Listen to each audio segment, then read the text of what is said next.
সাবেক আইজিপি বেনজির আহমেদকে দেশে ফেরত আনতে পারলে সরকারের একটি বড় সফলতা হবে। রবিবার সিলেটে সার্কিট হাউসে সাংবাদিকদের কথা বলেন বিরোধী দলীয় নেতা এবং জামায়াতে ইসলামের আমির ডক্টর শফিকুর রহমান। তিনি আরও বলেন, বেনজিরকে গ্রেফতারের প্রক্রিয়া শুরু হয়েছিল অন্তর্বর্তী সরকারের সময়।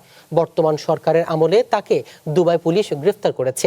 তিনি বলেন, সরকার এখনও হাদি হত্যাকাণ্ডের আসামিকে দেশে ফিরিয়ে আনতে পারেনি। এ বিষয়ে কার্যকর কোনো উদ্যোগও দেখা যাচ্ছে না বলে অভিযোগ করেন বিরোধী দলীয় নেতা।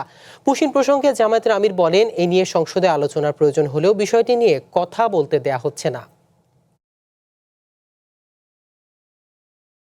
এটা ইন্টারপোলের কৃতিত্ব এবং এটা এই সরকার তার উপরে ইন্টারপোলের অ্যালার্ট জারি করায়নি, এটা প্রিভিয়াস কমেন্ট করা গেছে।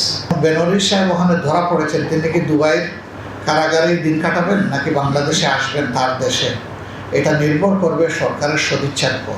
এদেশের স্বাধীনতা সার্বভৌমত্বের জন্য 350 পার্লামেন্ট সদস্যের চাইতে দায়িত্ব কি কুড়িগ্রাম, নীলফামারী, লালমনিরহাটের সাধারণ লঙ্গি পরা মানুষের? খালি হাতে বুকের বোতাম খুলে দিয়ে সীমান্তে চলে যেতে পারে বিজিবির সহযোগী হওয়ার জন্যে।